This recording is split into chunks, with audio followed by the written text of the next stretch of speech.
네이버 AI 랩 하정우라고 합니다. 이렇게 AI 페스티벌 2021에 초대해 주셔서 감사드리고요. 또 이렇게 굉장히 많은 분들 앞에서 저희 네이버, 특히 저희 네이버의 초대규모 AI 관련된 기술 소개 드릴 수 있게 돼서 굉장히 기쁘고 무한한 영광으로 생각을 합니다. 한 30분 정도 소개를 드릴 예정이고요. 앞부분은 좀 전반적인 최근에 어떤 빅 스케일의 어떤 AI 연구 트렌드들 좀 소개해 드릴 거고, 뒷부분에서는 저희 네이버의 초대 규모 AI, 하이퍼클로바, 그리고 여러 가지 어떤 것들이 가능한지, 앞으로 저희가 어떤 것들을 보고 있는지 정도 소개해 드리려고 합니다.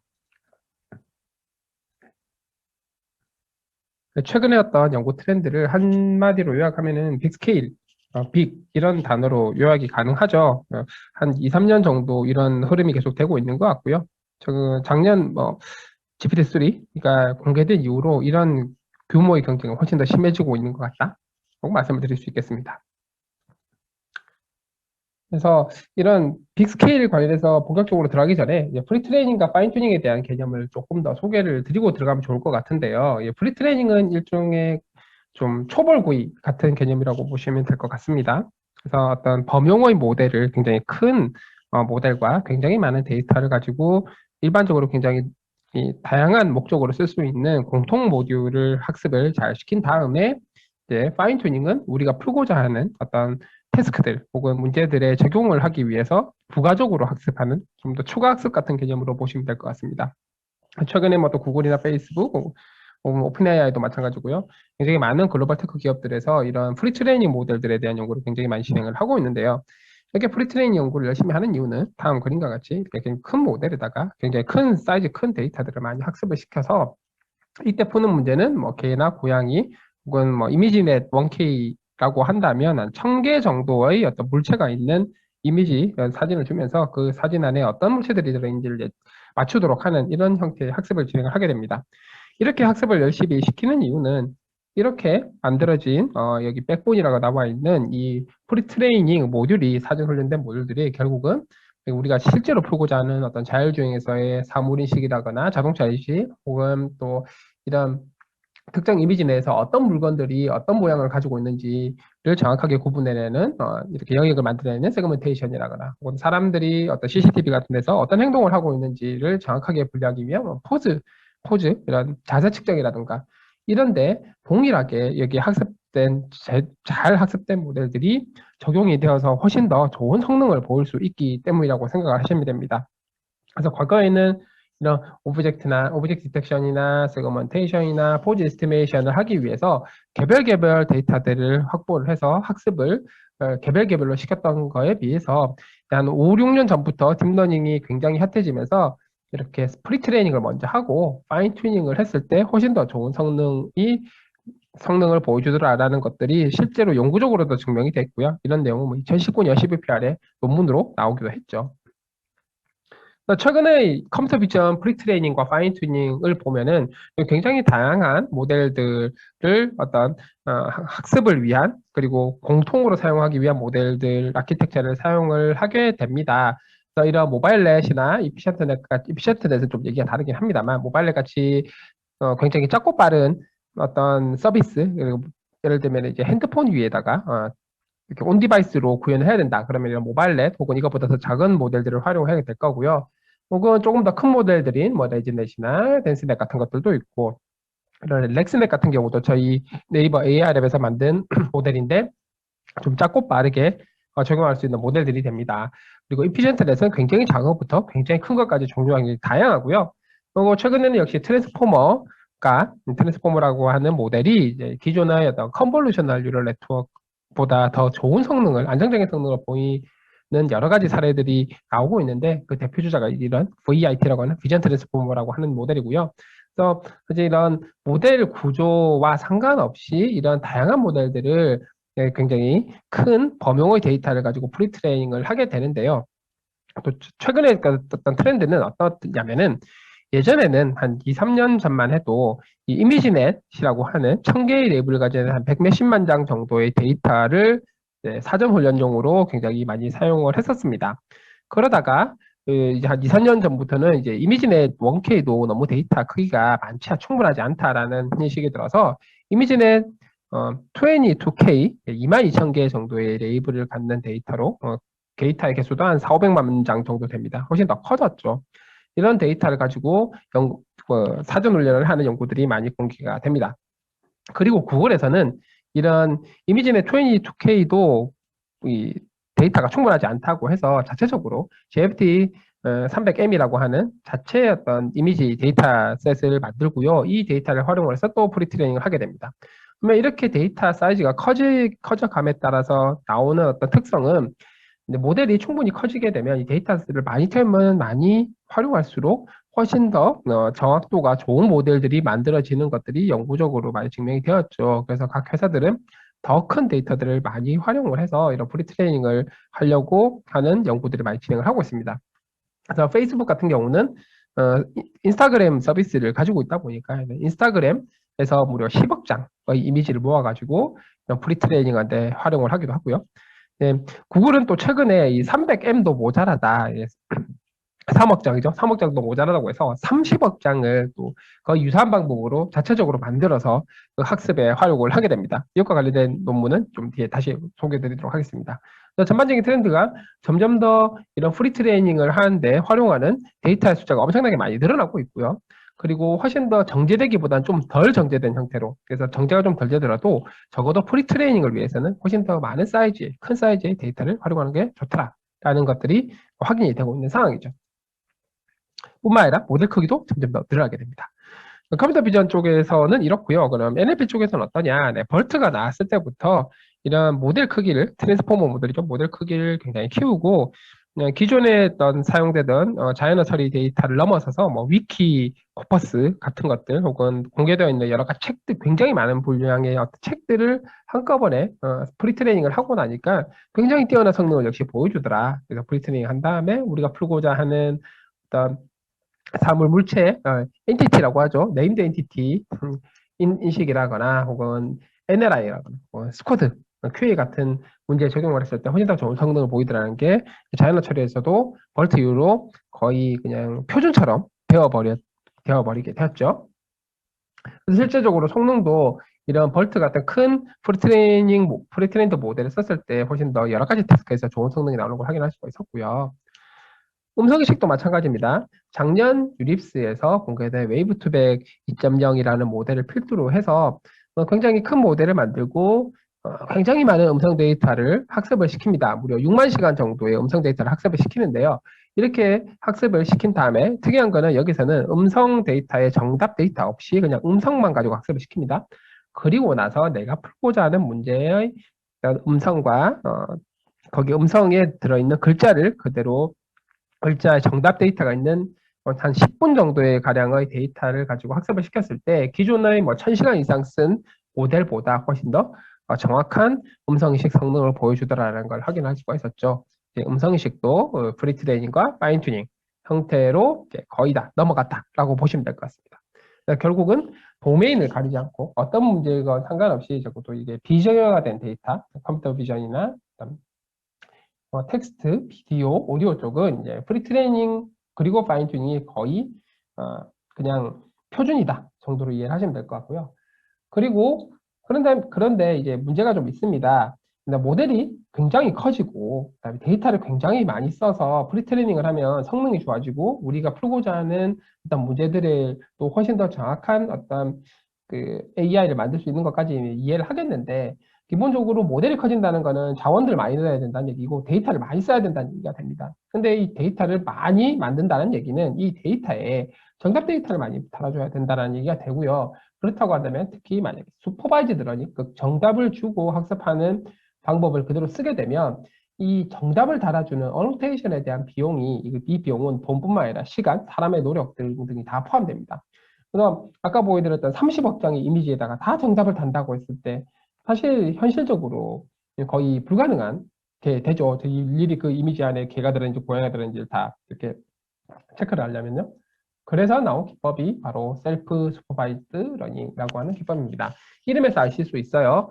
슈퍼바이즈드 감독 학습을 하는데 이 감독을 위한 정답을 사람이 주는 게 아니라 자체적으로 AI 자체적으로 만들어낼 수 있는 이런 학습 방법이라고 생각을 하시면 됩니다. 그래서 여기서 어떤 식으로 많이 되냐면 기본적으로는 여러 가지 셀프 슈퍼바이즈드 기법들이 있지만 최근에 셀프 슈퍼바이즈드 기법은 어떤 의미적으로 비슷한 어떤 데이터들, 그러니까 이미지를 생각을 한번 해볼게요. 그러면은 동일한 혹은 비슷한 종류의 어떤 사진끼리는 적어도 이런 모델이 표현하는 어떤 특징 벡터라고 하겠습니다.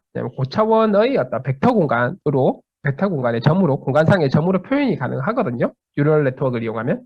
그러면 이 공간상에서, 이런 의미 공간상에서 비슷한 이미지들은 좀 가깝게 위치를 해야 될 거고요. 그리고 조금 다른 이미지들은 좀 멀리 떨어뜨리도록 이렇게 학습이 진행되어야 된다라고 하는 굉장히 어, 그 명확한 어떤 어떤 원칙을 가지고 학습을 진행하게 됩니다. 만약에 우리가 이미지 데이터가 많이 주어져 있고, 그리고 이 각각의 이미지들이 어떤 고차원 공간상의 점으로 표현이 될 수 있다고 하면, 이 둘은 둘 다 개니까 좀 비슷한데 위치를 해야 될 거고요, 공간상에서. 고양이는 뭐, 개랑 고양이랑 좀 다르긴 하더라도 어차피 동물이니까 조금 떨어져 있어도 그래도 비슷한 데 있어야 되는데, 자동차는 개와 고양이 사례보다 훨씬 더 멀리 떨어져 있어야 된다라고 생각을 할 수가 있겠죠. 그래서 이 뉴럴 네트워크, 인공지능망이 이렇게 각 공간상에서 이런 개별 데이터들이 위치가 되도록 학습을 시키는 기법 정도로 이해를 해주시면 될 것 같고요. 그러면 실제적으로 이게 앞에서 보시면 그 개 사진도 있고 고양이 사진도 있는데, 그럼 궁극적으로 이 두 사진이 같은 물체를 가지고 있다, 가지고 있지 않다를 구분을 하려면 결국 어노테이션이 혹은 정답이 있어야 되는 거 아니냐라고 생각하실 수가 있죠. 그래서 셀프 슈퍼바이즈드에서는 어떤 기법을 사용을 하냐면 사람이 달지 않아도 됩니다. 한 가지가 굉장히 심플한 기법은 바로 이 사진이 주어지면 얘를 뭐 몇 도든 돌립니다. 이거 로테이션 시키는 거죠. 90도를 돌릴 수도 있고 150도를 돌릴 수도 있습니다. 돌린 다음에 그 뉴럴 네트워크 이 모델한테 얘가 몇 도를 돌린 사진인지 한번 맞춰봐라 라고 하는 거죠. 이 돌리는 각도야 그냥 랜덤하게 생성할 수 있으니까 사람이 전혀 힘을 쓸 필요가 없죠. 이렇게 각도를 맞추는 걸 학습시켜도 나름 정확한 어떤 의미를 학습을 하게 된다라는 거고요.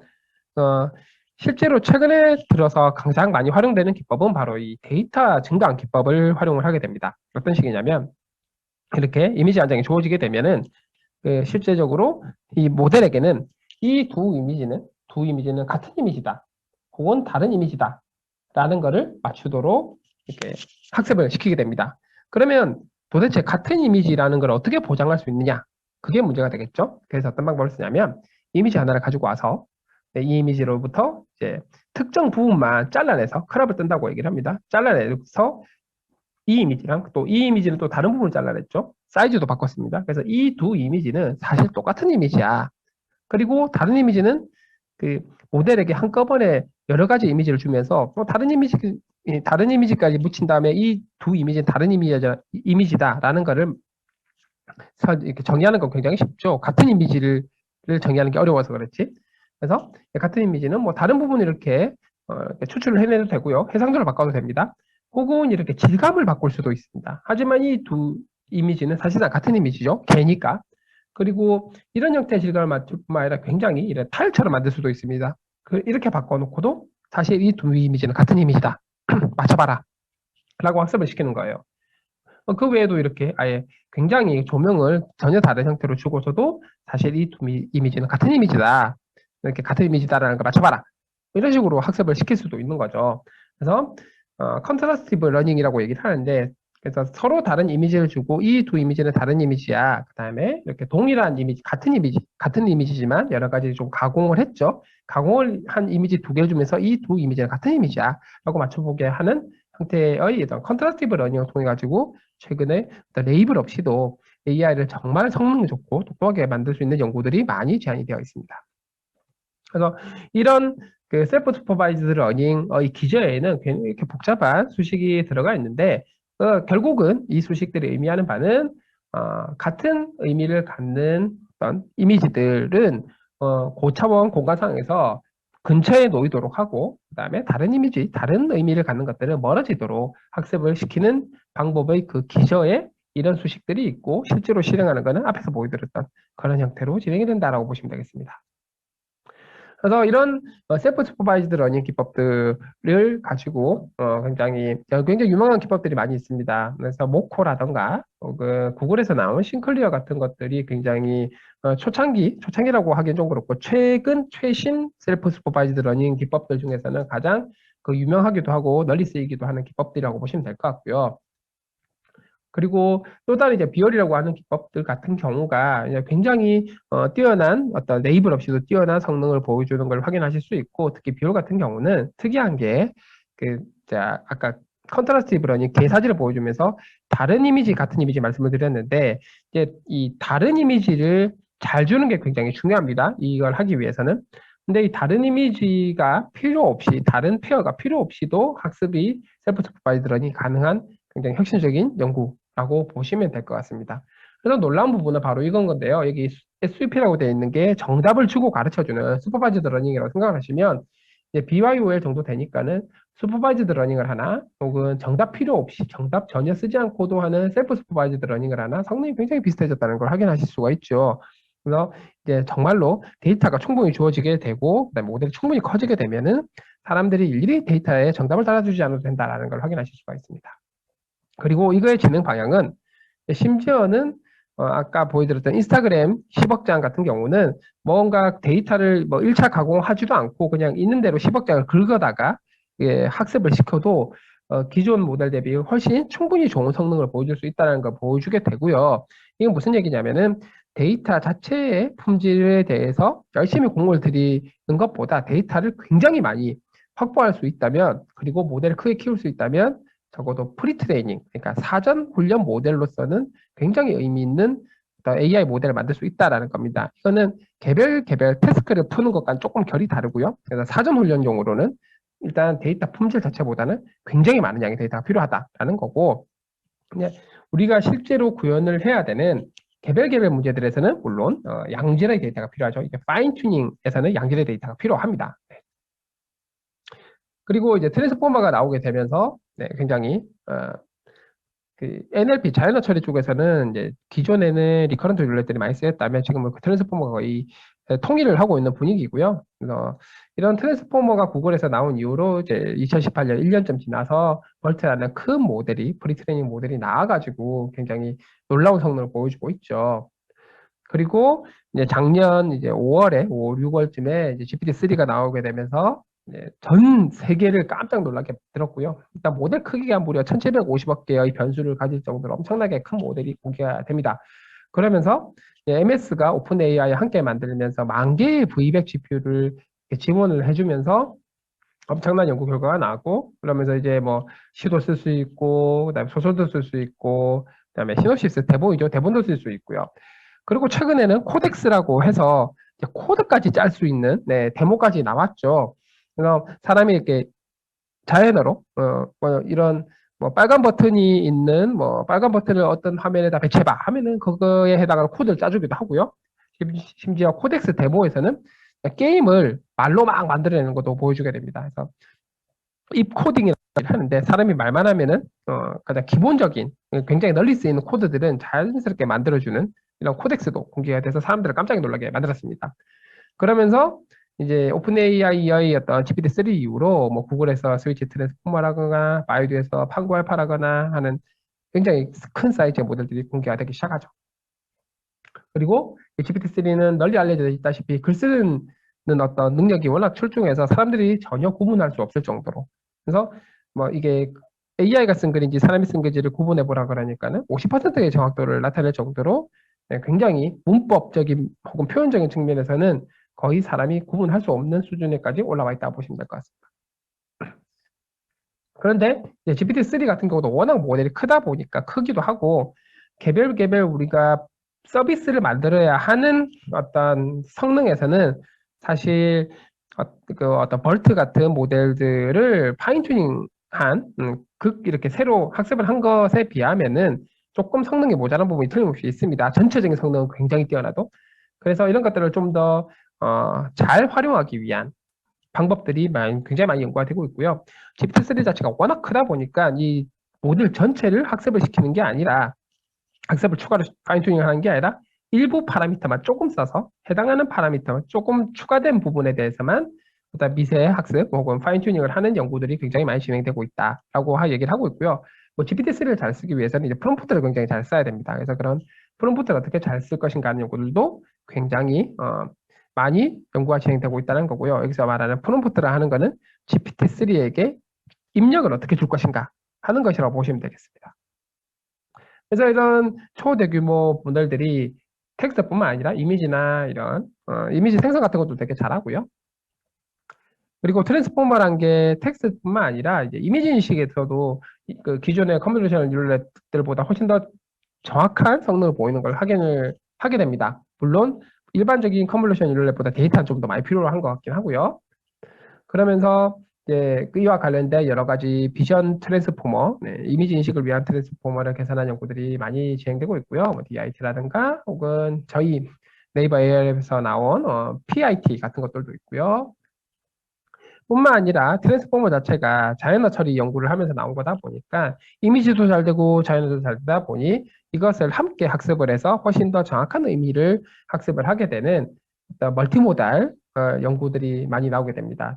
가장 대표적인 게 오픈AI에서 함께 공개한 클립이라는 연구가 되고요. 그리고 이제 저희 예, 연구원분 중에 한 분이 포함 이렇게 참여한 빌트라는 연구도 굉장히 그 멀티모달 관점에서 트랜스포머를 이용해서 잘 학습을 한 연구라고 보시면 될 것 같습니다. 이제는 이미지 텍스트를 넘어서 이제 비디오, 오디오, 텍스트를 한꺼번에 밀어넣고 학습을 하는 연구도 공개가 되고 있고요. 최근 구글 딥마인드에서는 펄시버 IO라고 해서 이제 포인트 클라우드 같은 정말 굉장히 다양한 데이터를 하나의 모델 구조로 다 학습을 시킬 수 있는 연구도 진행이 되고 있다고 보시면 되겠습니다. 근데 가장 중요한 부분은 바로 여기에 있는데요. 그 모델과 데이터의 크기를 열심히 키우는 이유가 무엇이냐? 바로 모델 크기와 데이터 크기의 어떤 스케일링 로가 존재를 하더라는 거죠. 규모를 이렇게 크기를 키웠을 때, 그리고 양을 늘렸을 때 이 모델의 어떤 성능이 점점 더 좋아지다는 걸 확인할 수가 있었다는 부분입니다. 이게 텍스트, GPT-3에만 그런 게 아니라 이미지를 인식하는 비전 트랜스포머에서도 동일한 어떤 현상을 보여주게 되고요. 모델을 키우고 데이터를 충분히 늘렸을 때 계속해서 성능이 좋아지는 걸 확인할 수 있고요. 이거는 음성인식에서도 마찬가지라는 것을 확인할 수가 있습니다. 즉 규모를 키워가는 게 굉장히 중요하다라는 결론에 도달하게 되고요. 그래서 이런 규모의 경쟁은 예전 반도체 집중적 경쟁과 비슷한 형태로 이어지고 있다. 그리고 이렇게 AI 모델이 점점 커짐에 따라 훨씬 더 강력한 어떤 퍼포먼스를 보여주고 있는 것 같다라는 결론으로 도달하게 됩니다. 그래서 네이버가 하고 있는 여러 가지 노력들을 이제 소개를 드리겠습니다. 그래서 네이버는 플랫폼 회사이기 때문에 기본적으로요. 그래서 그 많은 저희 플랫폼 위의 구성원들이 성장할 수 있는 도구들을 제공하는 게 굉장히 중요하고요. 이분들의 성장이 꼭 저희의 성장이기 때문에 그래서 저희는 그 도구를 클라우드와 AI로 보고 있습니다. 그래서 클라우드 기반의 AI를 통해서 이분들에게 정말 강력한 AI 도구를 제공을 하고 이걸 통해서 이런 플랫폼 구성원들이 성장할 수 있다고 생각하고 있고요. 그래서 클로바는 그 AI 도구를 만드는 핵심 조직이라고 생각하시면 됩니다. 그래서 이미 잘 알려져 있는 뭐 클로바 더빙이나 클로바 노트, 최근에 어떤 정치 뉴스에서 굉장히 핫해졌죠. 클로바 노트 있고요. 그래서 회의 같은 거 하실 때 활용하시면 정말 좋습니다. 그 외에 저희 챗봇도 있고, 그다음에 전화를 대신 받아주는 컨택 센터나 OCR 같은 것들, 그리고 이런 기술들이 집대성된 어떤 램프 같은 스피커 디바이스도 함께 만들고 있고요. 이 기저에는 저희가 굉장히 다양한 AI 연구들을 진행을 하고 있다고 보시면 될 것 같고요. 그래서 어지간한 AI 영역은 저희가 다 연구 개발하고 있다 보시면 되겠습니다.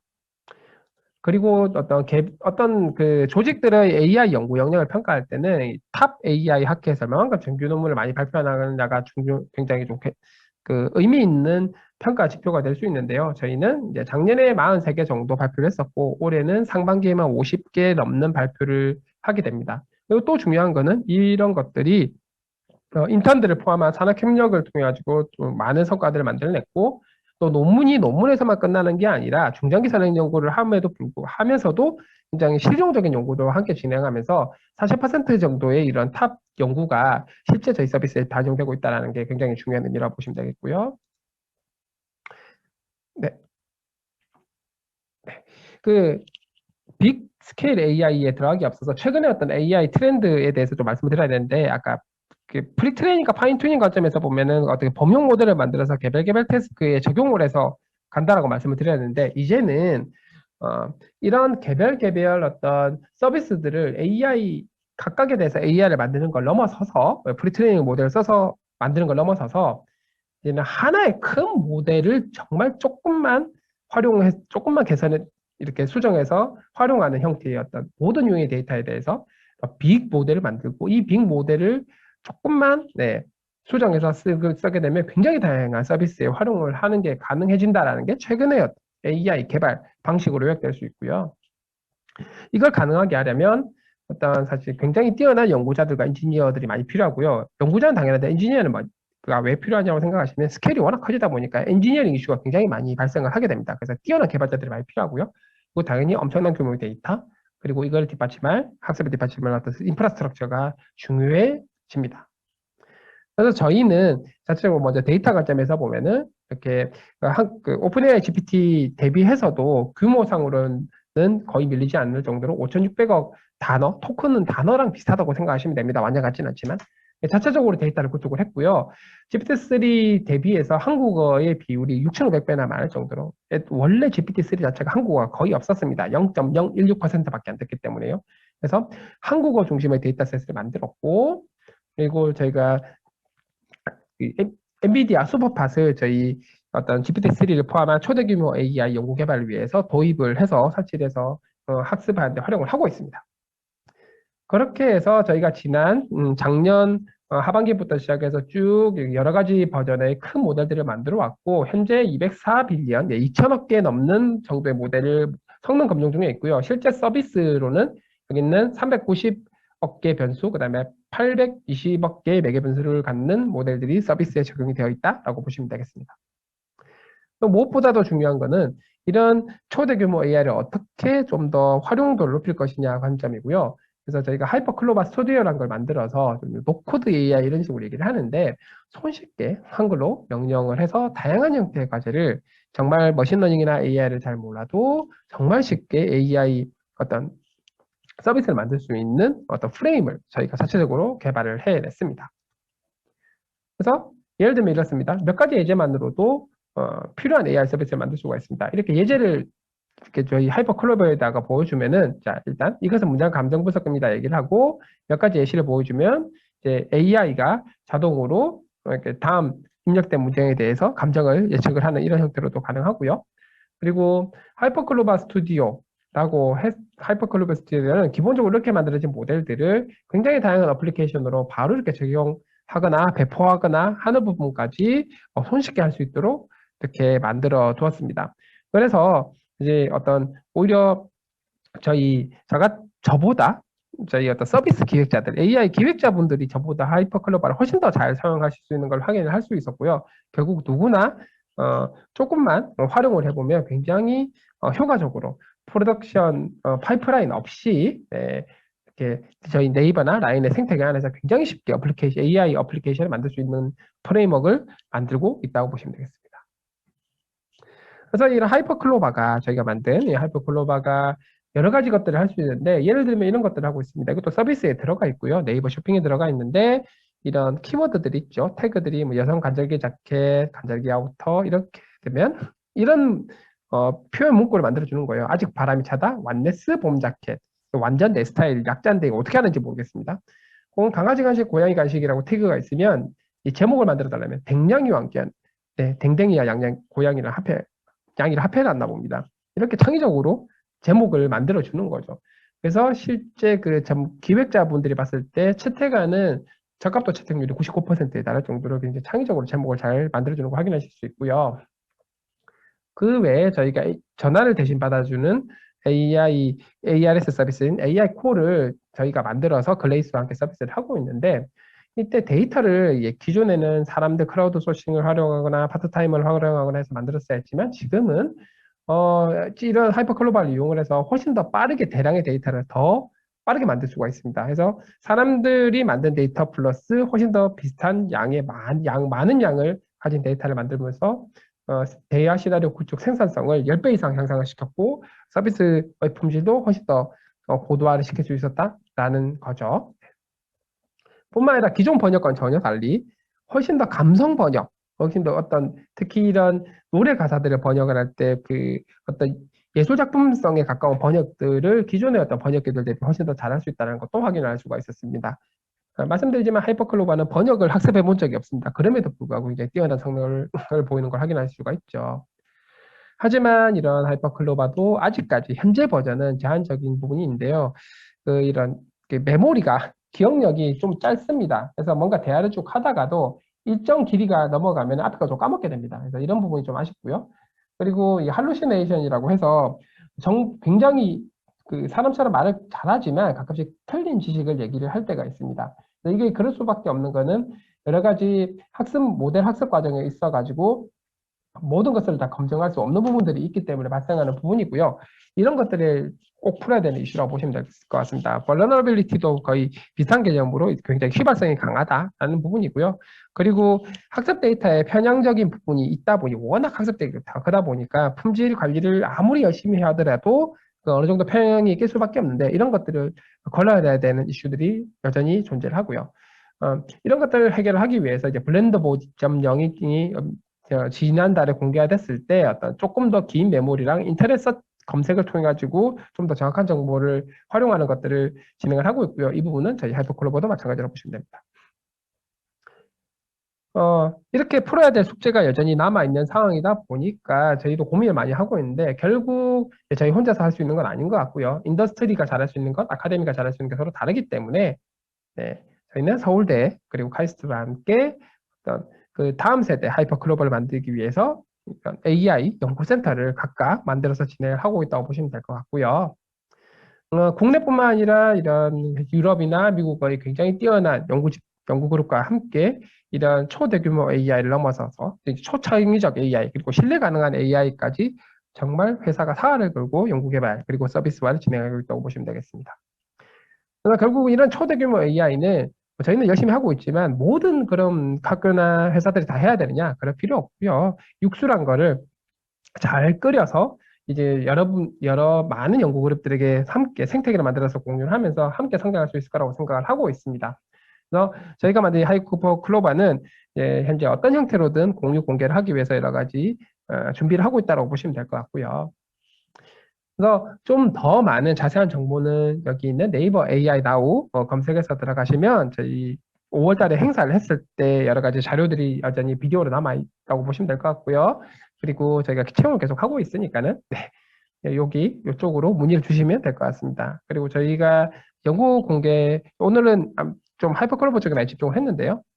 저희 쪽에서 공개한 여러 가지 연구들은 여기 GitHub에 다 공개를 하고 있고요. 그리고 발표한 논문들도 여기서 확인 가능하십니다. 네, 들어주셔서 감사합니다.